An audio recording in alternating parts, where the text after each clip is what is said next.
Selamat datang di channel Bugar Alami, yuk kita sehat bersama. Coba deh bayangin, kamu masih muda, lagi semangat-semangatnya, masa depan kayaknya cerah banget. Tapi, tanpa kamu sadari, diam-diam di dalam tubuhmu ada satu mesin yang vital banget yang lagi kerja rodi sampai di titik puncaknya. Dan ini bukan cerita horor, ini kenyataan. Kenyataan yang terjadi sama banyak banget anak muda di Indonesia. Sebuah epidemi gagal ginjal yang menyebar dalam senyap. Gini deh, anggap aja tubuh kita itu mesin paling canggih di dunia. Tiap hari kita isi bensin, kita geber terus sampai pol, kadang tanpa istirahat sama sekali. Pertanyaannya sekarang bukan lagi apa kita ngerawat mesin ini, tapi apa yang bakal kejadian waktu mesin super berharga ini mulai mogok karena kita cuekin terus? Pertanyaan yang nusuk banget ini, pasienmu kok muda-muda, ternyata bukan datang dari dokter kita sendiri loh. Pertanyaan ini justru dilontarin sama dokter-dokter dari Belanda yang lagi berkunjung. Mereka itu bener-bener shock ngeliat pemandangan di unit cuci darah di sini. Nah, ceritanya berawal dari sini. Dokter Desa ngajak kolega-koleganya buat ngelihat langsung kondisi di Indonesia. Dan apa yang mereka lihat, observasi mereka, itulah yang jadi awal dari penelusuran kita kali ini. Dari rasa kaget itu, dimulailah sebuah investigasi kecil-kecilan. Dengan kacamata orang luar, dokter-dokter Belanda ini mulai ngamatin kehidupan kita sehari-hari. Dan dari pengamatan itu, mereka nemuin 4 tersangka utama di balik krisis kesehatan anak muda kita. Pola makan, kurang gerak, kebiasaan tidur, sama stres. 4 hal ini kedengarannya kayak bagian dari hidup kita sehari-hari kan? Biasa banget.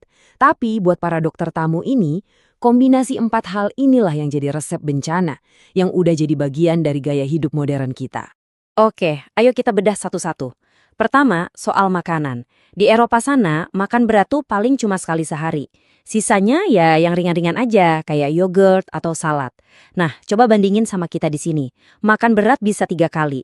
Seringnya terlalu asin atau terlalu manis. Bahkan tengah malam masih makan nasi goreng. Kebayang nggak sih ginjal kita itu kayak nggak dikasih nafas, dipaksa kerja lembur terus-terusan. Terus yang kedua, kurang gerak. Coba deh lihat jalanan kita, udah kayak lautan motor kan? Mau ke warung depan gang aja naik motor. Kemudahan ini, tanpa sadar, bikin kita jadi generasi mager alias malas gerak. Beda banget sama di luar negeri, yang jalan kaki atau sepedaan itu udah biasa. Padahal tubuh kita itu didesain buat gerak, bukan buat duduk di atas mesin terus. Lanjut, soal istirahat.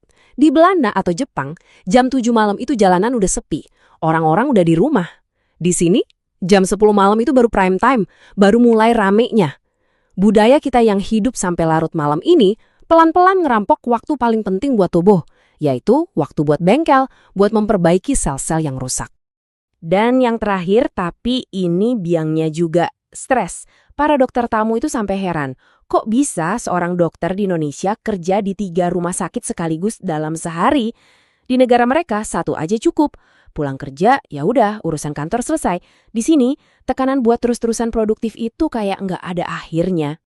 Oke, kita udah ngebahas kenapanya. Sekarang kita masuk ke bagian yang mungkin agak serem, yaitu akibatnya. Emangnya apa sih yang kejadian di tubuh kita waktu filter paling vital ini, si ginjal ini, mulai rusak? Oke, biar kita semua paham, ginjal itu bukan sekedar filter air biasa loh. Dia ini ibaratnya manajer pabrik super canggih. Dia yang nyaring racun, ngatur cairan biar kita nggak bengkak, ngontrol tekanan darah, bahkan ngerangsang produksi sel darah merah, ngaktifin vitamin D buat tulang, sampai nyeimbangin semua kimia dalam tubuh kita. Ada 6 tugas super penting yang dia kerjain diam-diam.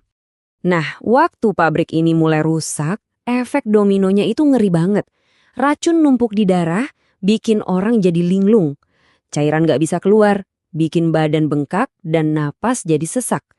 Produksi sel darah merah berhenti, akibatnya anemia parah, bikin badan lemes kayak nggak ada tenaga sama sekali. Dan ini adalah poin paling krusial yang harus kita semua pahami. Kerusakan ginjal itu sifatnya permanen. Dokter Dexa punya analogi yang gampang banget dimengerti tapi ngena banget. Bayangin kamu luka di kulit, terus sembuhnya jadi bekas luka yang tebel dan nonjol itu, jadi keloid. Nah, bekas luka itu kan nggak akan hilang kan, selamanya akan di situ. Nah, perbandingan ini ngejelasin semuanya. Sama kayak keloid yang nggak akan pernah bisa balik jadi kulit normal, sel ginjal yang udah rusak itu bakal berubah jadi jaringan parut yang mati, fungsinya hilang. Dan yang paling penting, dia nggak bisa tumbuh lagi. Sekali rusak ya udah hilang selamanya. Setelah tahu bahayanya, jangan malah jadi takut dan pasrah. Justru sebaliknya. Sekarang kita ubah pembicaraan kita. Dari yang tadinya peringatan, sekarang jadi pemberdayaan. Kita fokus ke solusi, ke kekuatan pencegahan yang kita semua punya. Menurut Dr. Dexa, solusi terbesarnya itu bukan ada di rumah sakit, tapi ada di kepala kita, di pola pikir kita. Ini soal mengubah mindset. Dari yang tadinya, santai aja nanti kan sakit di cover asuransi. Jadi tubuh ini aset gue satu-satunya. Gue harus jaga biar nggak sampai rusak. Ini pergeseran dari reaktif jadi proaktif. Istilah work-life balance ini tuh bukan lagi soal kemewahan atau gaya-gayaan, tapi ini soal kebutuhan dasar. Ini adalah strategi pertahanan kita buat bisa hidup panjang dan tetap produktif. Sebuah perlawanan langsung terhadap budaya gila kerja yang diam-diam makanin kesehatan kita dari dalam. Coba deh pikirin ini sebagai sebuah investasi jangka panjang. Menjaga kesehatan hari ini tuh artinya kita lagi memastikan diri kita bisa terus jadi andalan buat keluarga. Bukan cuma buat 1 atau 2 tahun ke depan, tapi buat puluhan tahun mendatang. Oke, kita udah sampai di penghujung pembahasan ini. Sekarang, mari kita kerucutkan semua ini jadi satu pesan terakhir yang paling penting. Sebuah panggilan buat kita semua untuk bertindak, yang dimulai dari diri kita sendiri. Pada akhirnya, semuanya kembali ke satu kalimat sederhana dari Dr. Dexa ini, kesehatan itu tanggung jawab pribadimu. Bukan tanggung jawab dokter, bukan pemerintah, bukan juga asuransi. Kekuatan untuk mengubah masa depan kesehatanmu itu ada di tanganmu sendiri dan bisa dimulai hari ini. Jadi pertanyaannya sekarang untuk kita semua, pilihan apa yang akan kamu buat untuk mesin paling berharga yang kamu miliki? Jangan lupa klik subscribe dan like video, serta aktifkan lonceng notifikasi.